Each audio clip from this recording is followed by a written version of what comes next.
Welcome to the Korean Mafia romance stories. I will the most powerful man in aviation through Incheon International Airport, and he cannot board his own plane. The irony would be funny if it was not so terrifying. Around us, the terminal hums with life. Departure boards flicker with destinations across the world, passengers rush past dragging suitcases, announcements echo overhead in calm, practiced tones. Everything moves. Everything flows.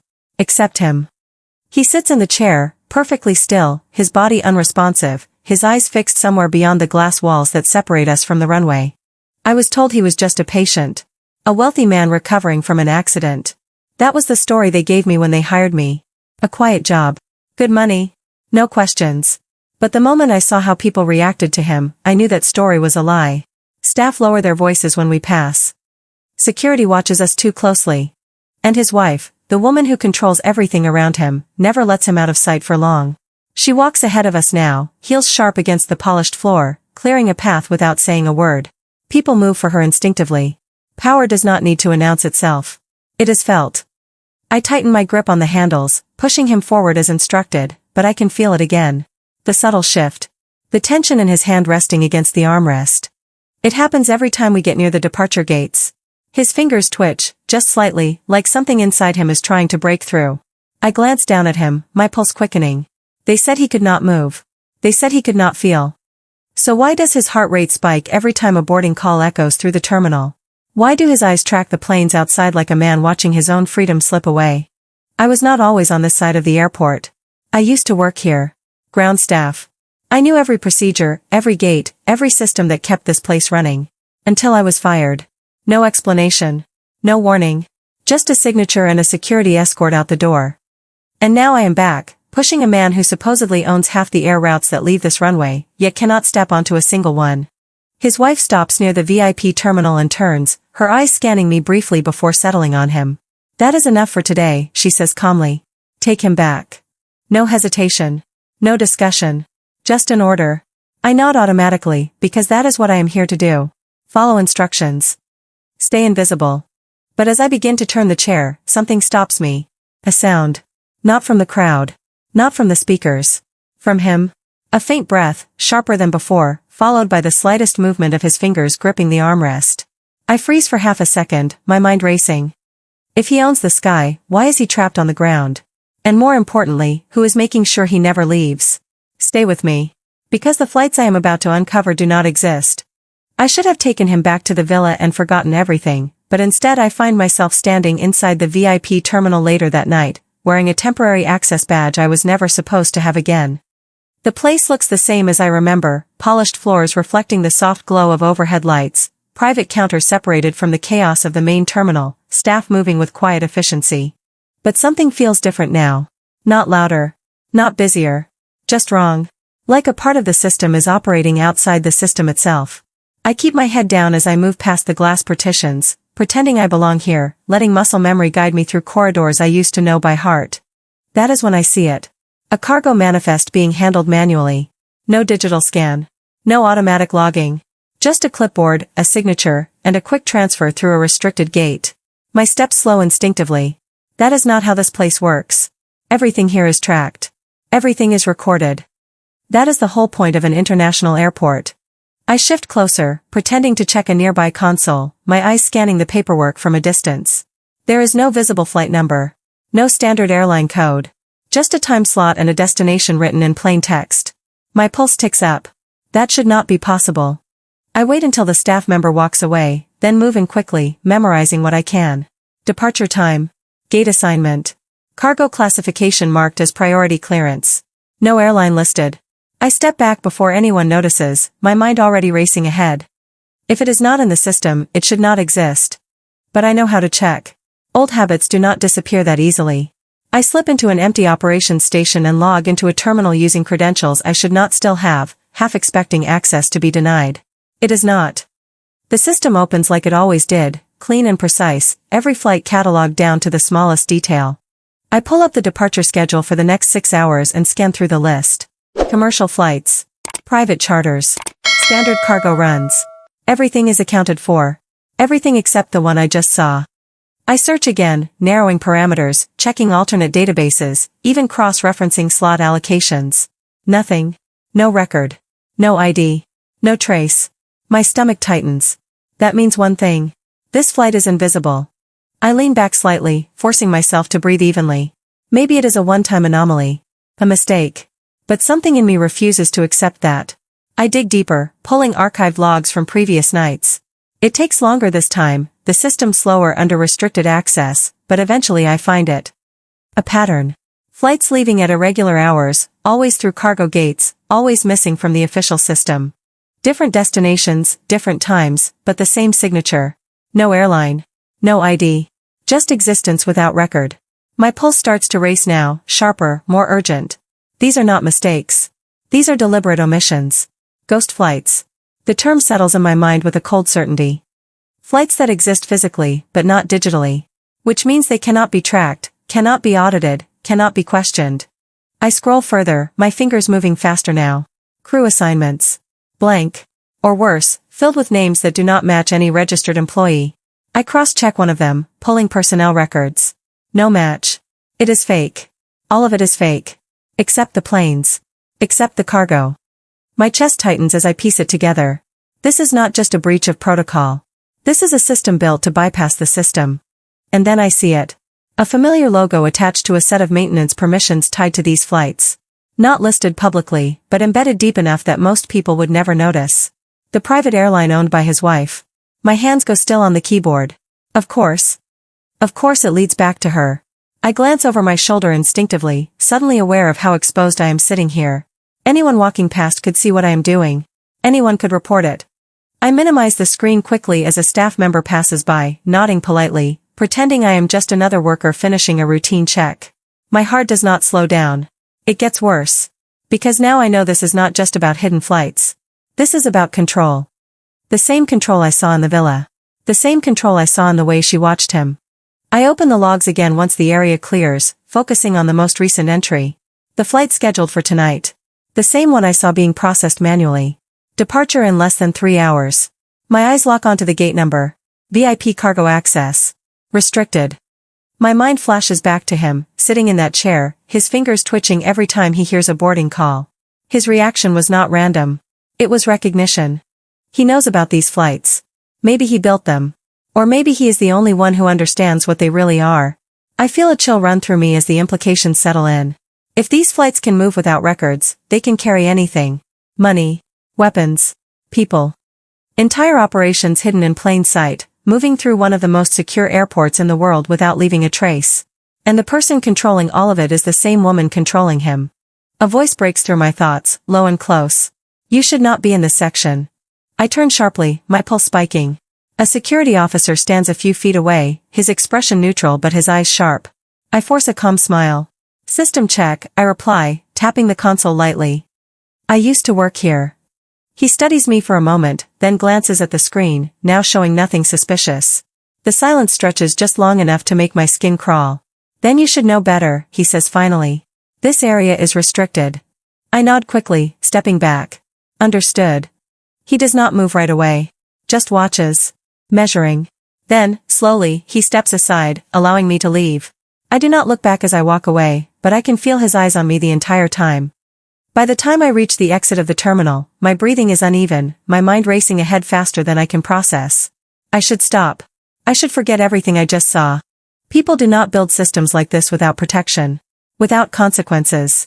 But as I step outside and hear the distant roar of an engine preparing for departure, something inside me refuses to let it go. I turn slightly, just enough to see the runway lights in the distance. One of those planes is about to take off. A flight that does not exist. And I know exactly where it is going. I should have walked away right then. But instead, I follow the cargo. The sound of that engine stays with me all the way back to the villa, low and distant, like a reminder that something is already in motion and I am already too late to stop it. The gates close behind us as the car pulls in, security tighter than before, guards posted at angles that make it impossible to approach unnoticed. This place is not just a home. It is a perimeter. A controlled environment. And at the center of it all, he sits exactly where I left him, positioned by the window that faces the runway, watching a sky he can no longer touch. I move toward him slowly, my mind still replaying everything I saw at the terminal. The ghost flights. The missing records. The airline tied to her. It all fits too cleanly to be coincidence. I kneel slightly to adjust his blanket, keeping my voice low even though we are alone. I saw them, I whisper. His eyes shift immediately, locking onto mine with an intensity that sends a chill through me. He knows exactly what I am talking about.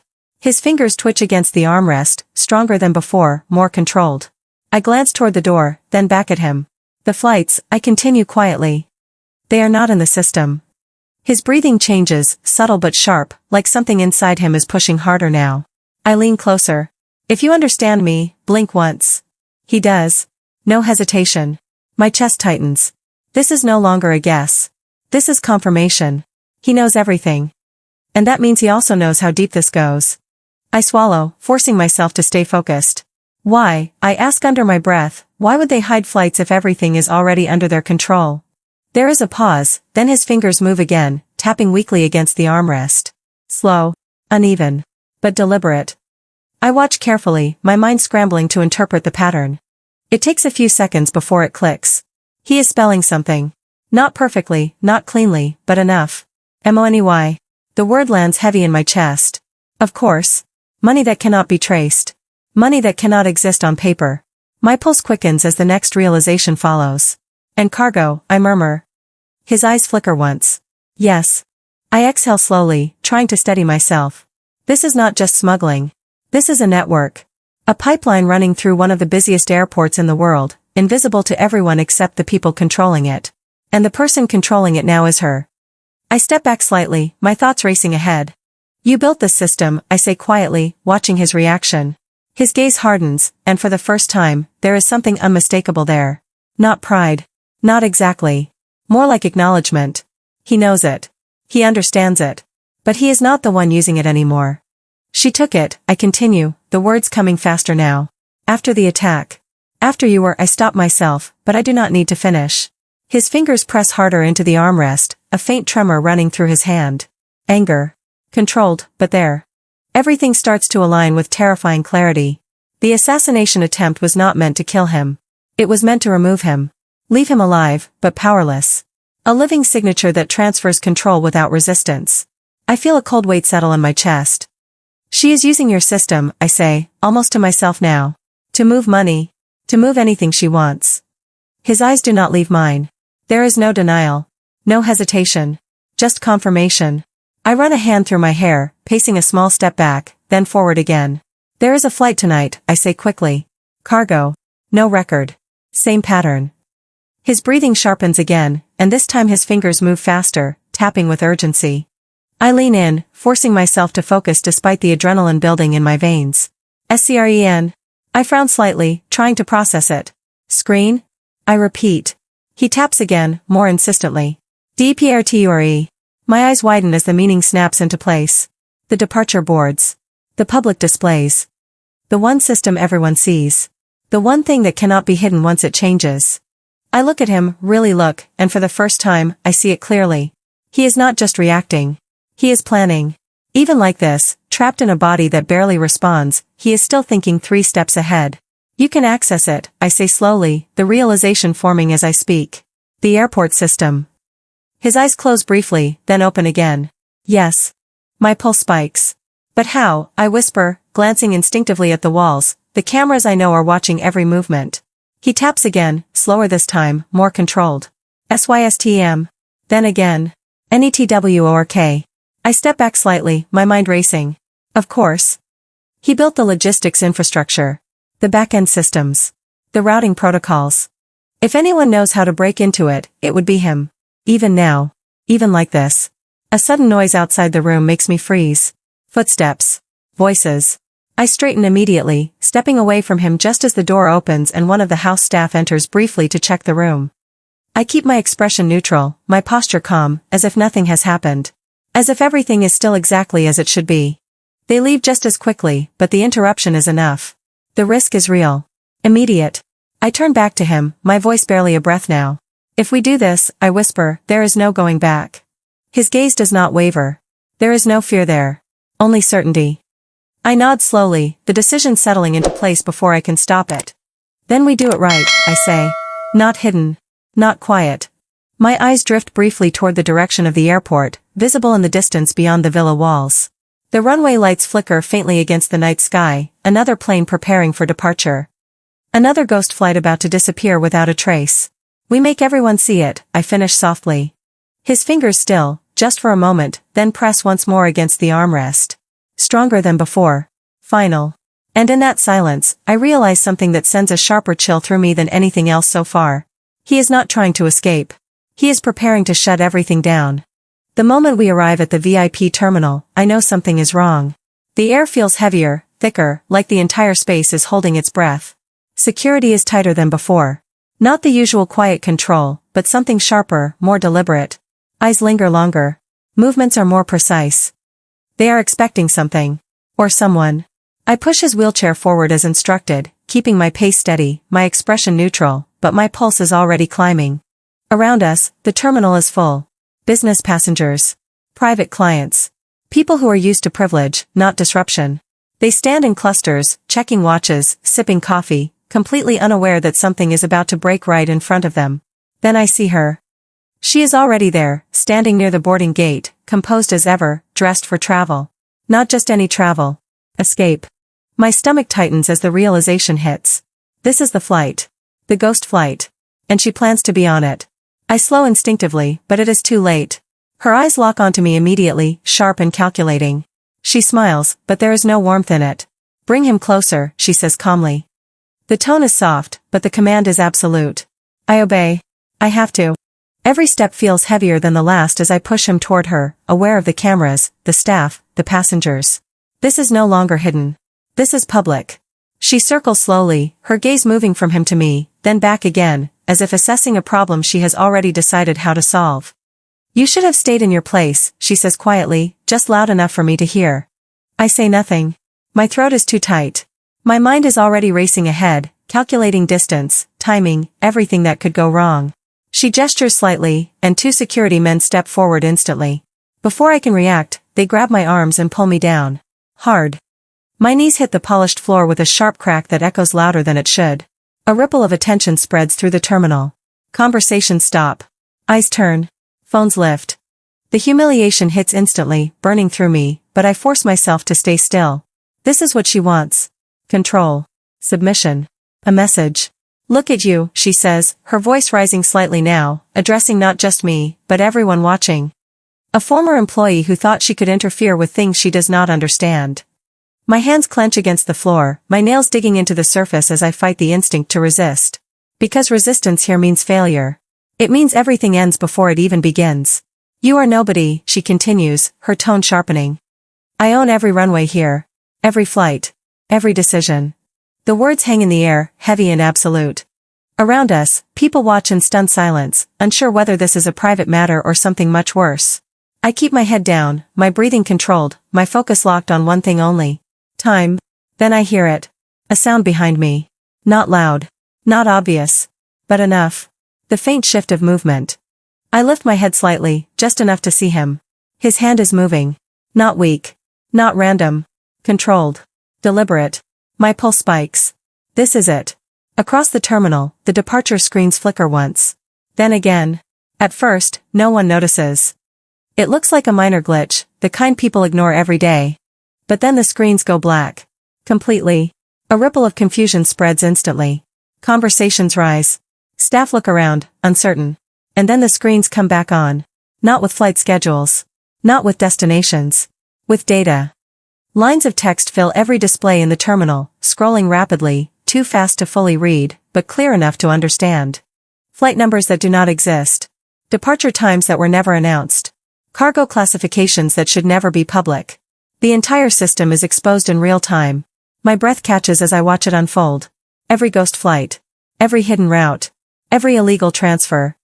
All of it, laid bare in front of hundreds of witnesses. Phones rise higher now. People start recording.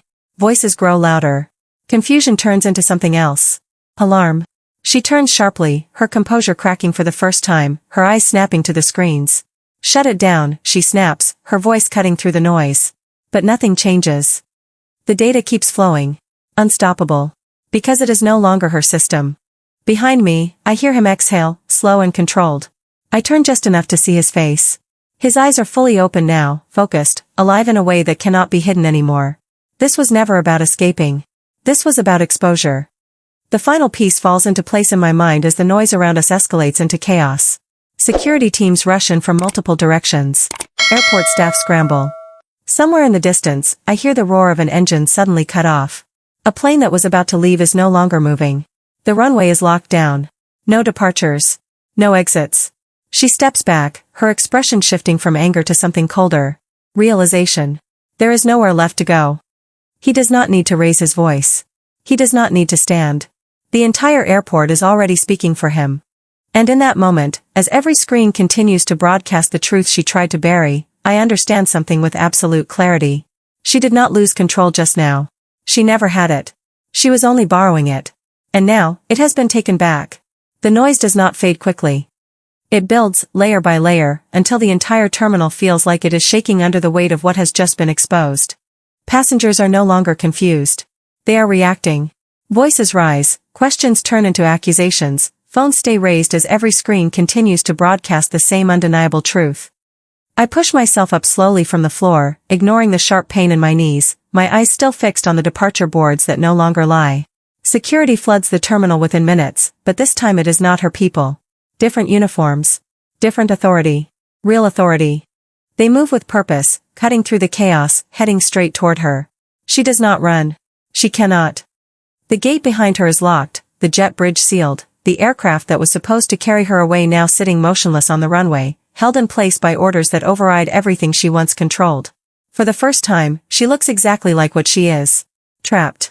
They surround her quickly, voices firm, controlled, listing charges that echo louder than any announcement ever could.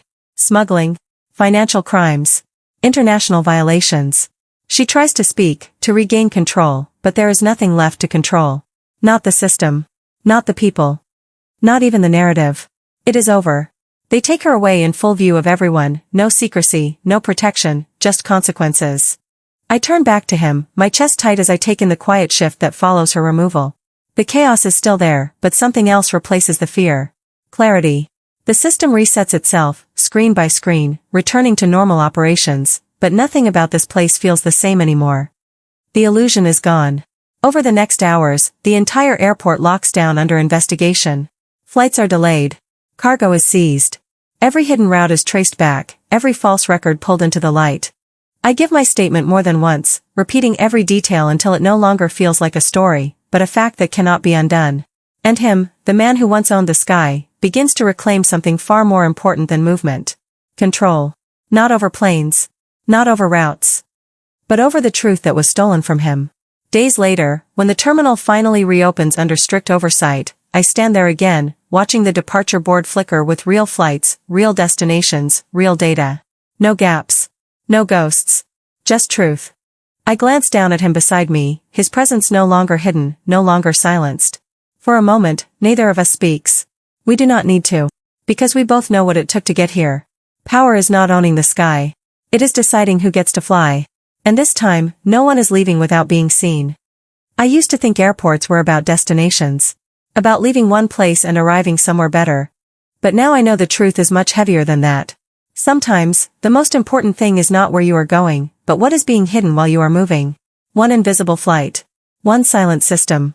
That is all it takes to turn power into something dangerous. And all it takes to break it is one person who refuses to look away. So let me ask you something.